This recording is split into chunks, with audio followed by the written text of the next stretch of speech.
What's up, y'all? I've run across an anomaly. It's one word I've never been able to say right. Is anomaly. Anomaly. Anomaly.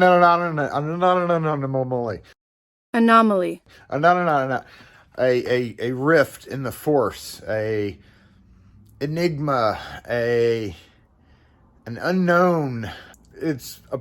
I found something that is unusual, and that is kind of a cross-reference of a key code. And it made me realize that I've never done a video on really Chicago keys or double-sided keys of the Chicago, Illinois, Junkunc, American padlock origin.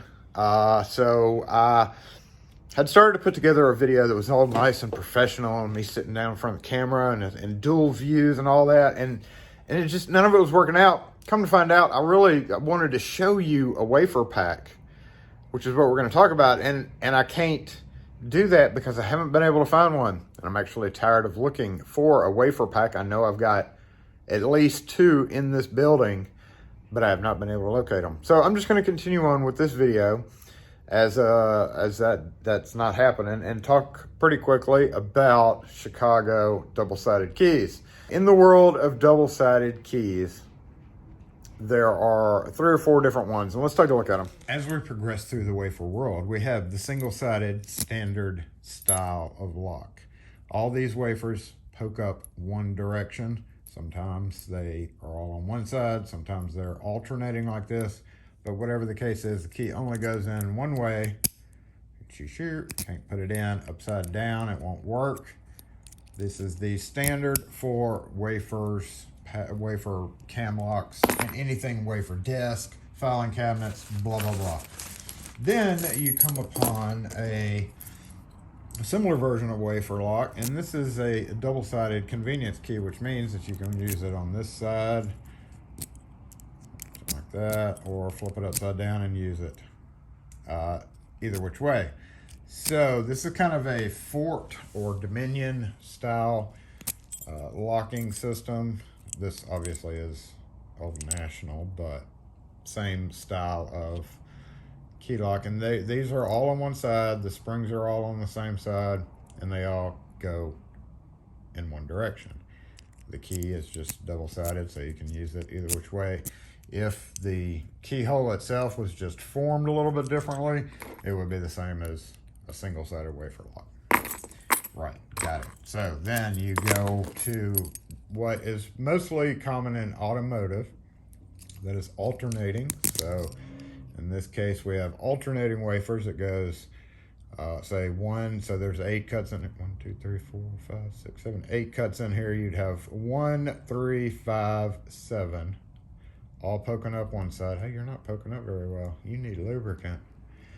And then we have 2, 4, 6, 8 on the other side, and each one goes each way.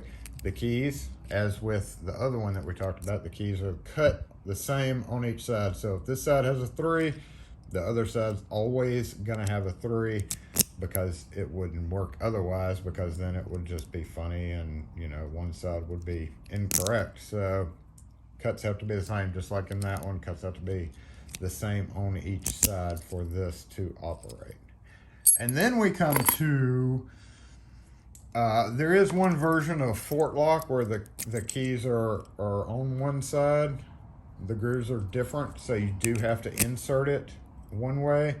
Offhand, I believe they're going to be alternating as well. I'm not sure about that. But then you go to your Illinois double-sided key. This is kind of one of the things that I wanted to talk about in this video, and that is how they differ. And I can't show you the plug pack. I could pull this out, but it kind of messes up this lock. You have to use a little bitty tiny tap and pull it, and I'm not going to do that because this is a new product, and I don't want to mess it up for somebody who might buy it in the future. This is a true double-sided wafer lock where each side has a different bitting, and so the key really only fits in one way. But when you do, insert it, turn 90 degrees and pull. There we go. And the entire core will come out.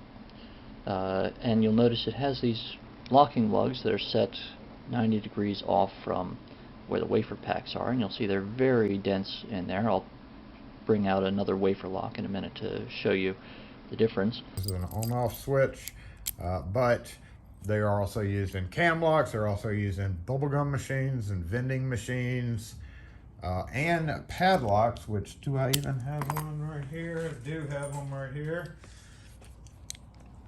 This is the American Junkunc brothers. They say style L, but you can still buy American padlocks with the double-sided key. I think it's what, the H10 series or something like that, but it looks just like the Illinois. The only difference between these two is the groove is a little bit different on one side, and also it's also set further back. So you have the shoulder of this one is, if we tip stopped it on the machine, like boop, right there.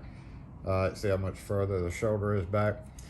Since we don't have much call to copy these keys, I don't even stock these blanks to make copies on. And no, copying them on a CG1, which is what the Illinois, the most common Chicago style keys are going to be on your CG1. When you go to CG2, CG3, all whatever else there's out there, basically the groove changes. So instead of it being right down the middle, it may be off center a little bit. This may be different. So that's kind of the difference in the Illinois keys, which comes into play when, oh, and I didn't mention, the only thing that's different, these are wildly different because instead of working like with wafers and springs, they have a pack of wafers that are all just wafers stuck side by side, and that causes the key to have to be made differently. If you look at this, you see how the top, the cut on this side, if we index it here, the cut's low, high. These have to be low, high. So if you've got a 1 here, which this is probably a 1, oh, no, sorry, let's start right here. So this looks like a 3, looks like 3, 2, 4, 4, 4, maybe 3, 2, 4, 4. And then on the other side, it would be 2, 3, 1. So if you have a 4 on this side or the deepest cut, you have to have a 1 on the top side. If you have a 3 here, you have to have a 2 on the other side. If you have a 2 on this side, you have to have a 3 on the other side, and so forth. It has to not necessarily balance out, but it just has to be like that because of how they're designed across all brands. The Illinois are a little bit different in that some of they do still have like the wafer side by side, but sometimes they're just built a little bit differently because some of those have grooved keys, like the grooves down the center. So that comes into play, long story short, is when you have to make keys for them. And that's where the CG1 tryout set comes into play. Yay, H2000 codes. One of the only tryout sets that I have ever used. And when you're talking about tryout sets, it's a bunch of, sometimes a ridiculous bunch of keys that's used to try out. In other words, you walk up to a door and you try out the keys until you find one that fits. Oh, here we go. Found it right away. So you find the one that fits, and then copy it. These are not necessarily that way, because one of the problems with going back on the 4 to 1 and 2 to 3, if the key is not cut right, let's grab this. If the key's not cut the way it's supposed to, let's see, is this guy, which way are you? Okay, there we go. Okay, see how it stopped right there? Wouldn't go in. See how it won't go in all the way. If the key is not cut right, so that won't even go in very far at all. If the key is not cut right, the key won't go in, which when you're impressioning locks, Normally you can just put a key in and impression the lock, a blank key. So if we grab a Y11 over here and we didn't have the key for this guy, we would simply put the blank key in, gauge the height of the wafers, which that looks to be 43241, and cut out a key. No big deal. Well, since most locks like this, or even if this was, say, permanently attached and you couldn't take it out and look at it, you could impression it because you can stick a key in and you can do the little wiggle, wiggle, wiggle and impression your key and make a key for it. Well, you can't do that because you cannot insert a full key into these locks. Won't work. Boop, boop, boop, boop. See, won't even go in. So you kind of are reliant on being able to find the code and cross-reference it. I'm going to take a pause here because I did not mention this later on in the video. If there is no code for it, or if you're trying to make a key for it in the case of a cam lock, and you can get the core out to see the wafer pack, because the key still won't go in as a blank, you can basically, you're going to burn several keys doing this, but you can basically grind one side down to the deepest cut. So you go down to about the 4 cut, which is, you got to leave this the ledge, because you have to index this key to make the copies on the ledge. So basically we would be grinding down to about right there, like I said, right there on one side. We take the wafer pack that I don't have, put it in, and we can see the heights of the wafers, just like with anything else. At that point, you would want to freehand cut, or somehow or another transfer that to a key. Typically, I freehand cut it.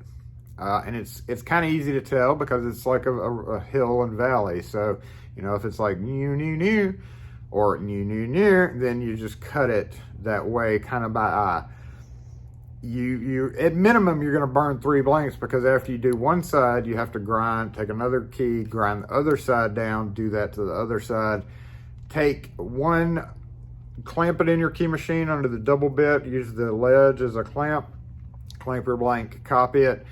Take the other key that you made, the number 2 key for the other side, flip it in, flip your key, copy it, and then take that key, bring it over, and then duplicate it onto another key.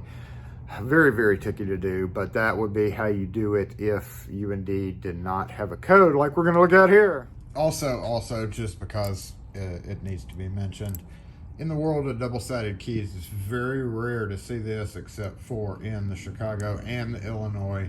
But see that vertical cut? So you have to have a wheel to copy these. The wheel on your key machine can't be a double bevel. It has to be a single bevel so that it can jump in. This is just like the old GM cuts, and also Quickset Titan. But that's one of the odd things about these keys, is a lot of them have that weird straight down cut that requires the use of a wheel with a 90-degree flat on one side, kind of like that. Anyway, I just thought I'd point that out too.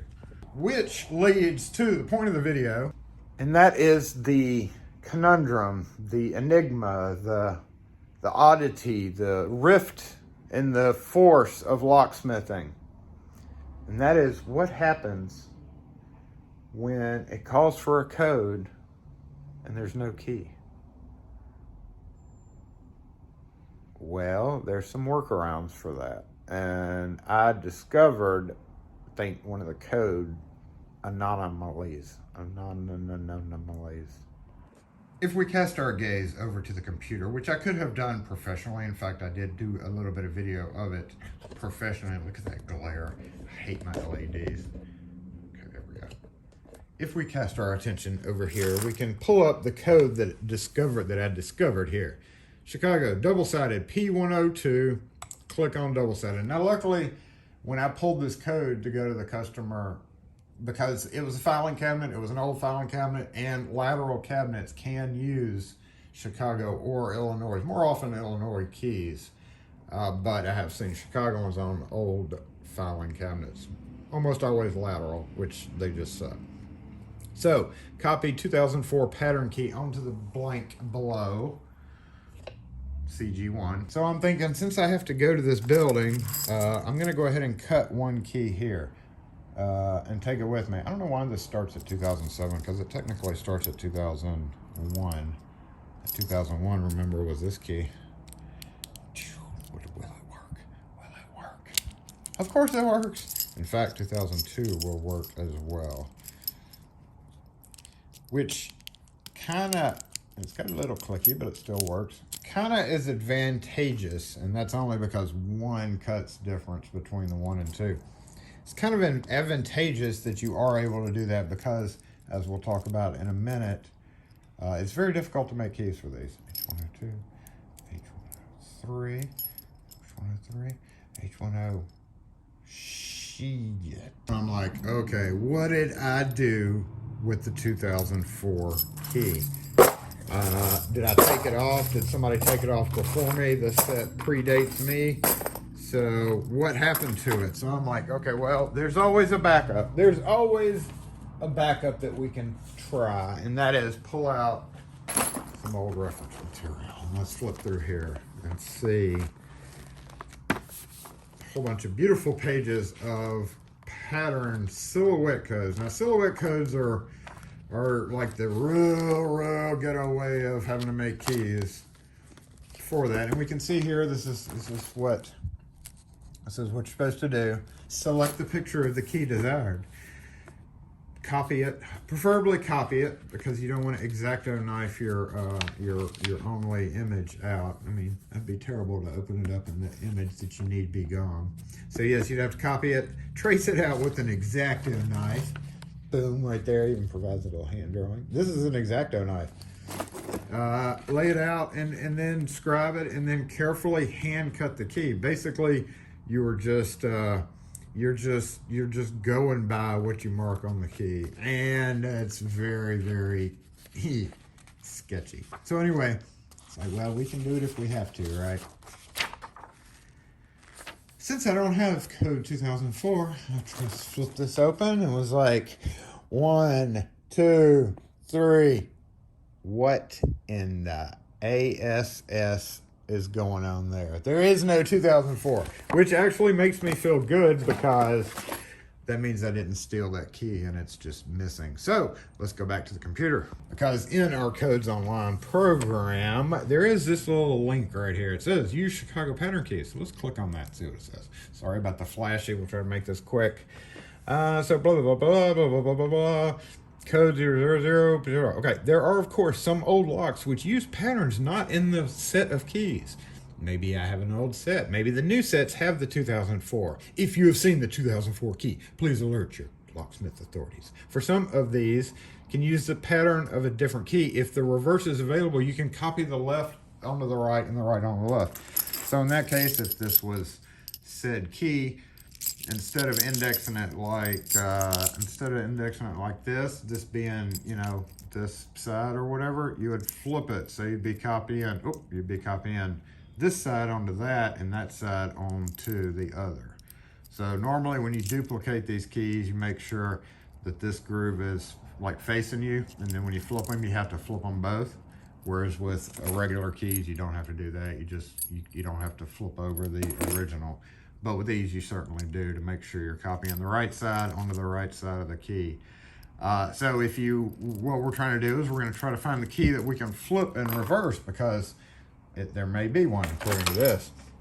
And then you got to do some math, which just sucks. But luckily we have Google for that. How can you find the reverse number? So we divide the code number of the key in the range of 2001 to 2056 by 12 and look at the remainder. I was asleep in class during that, so we're going to go 2004. Oh, no, not 2040. 2004. Don't even try to divide by 0. Okay, I won't. By 12. Nope, not 102. By 12. The quotient is 167. The remainder is 0. So we're going to go back over here and look at this, and it says, if the remainder is 3 through 8, subtract 6 from the code number. It's not, and we couldn't subtract 6 from 2004 because that would be 1998, and there is no such, to obtain the reverse. Otherwise, add 6. Okay, here we're getting somewhere. We're adding 6 because the remainder, according to this smarter than me computer, is 0. Them dang computers. All right, so for example, okay, there's your example. Anyway, we found out. So we're adding 6 because it's 0. 0 is not between 3 through 8. So we're adding 6 to 2004, which comes out to be 2010. So I don't know if you've already figured out where this is going, but 2000. Nope, one side. Yep, here we go. 2006, 2007, 2008, 2009, 2011. Oh no! 13, there's no 12 either. Look at our book. 2009, 2011. So, wow, have I discovered an anomaly? I don't know if I have or not. If you have seen the H2004 or its dastardly brother, the H2010 key, let me know. I don't really need it. I'm just curious if you actually have one in hand or have a representation of it. Because I'm not researching anymore on it. So I'll leave it to you. If you want to go wildly try to find either one of those keys, alert your local locksmith authorities. Otherwise, I think I covered most of what I wanted to show, other than being able to show you the pack. The pack. I wish I could have shown you that. I wish I could, but sorry. Just Google an image and you'll figure it out. It's just a pack of, like a bunch of wafers stuck together. Anyway, if you have any other questions or comments that I missed in this, I may have forgotten something, post them in the comment section. One day I will post, if I ever run across those packs, I'll just post a community picture of it so you can see it. Anyway, thanks for watching this. As always, join in Saturday morning 11 to 1 Central Standard Time for Saturday Morning Live with the Lock Force. Hope to see y'all there, and yeah, we'll catch you next video. Hey!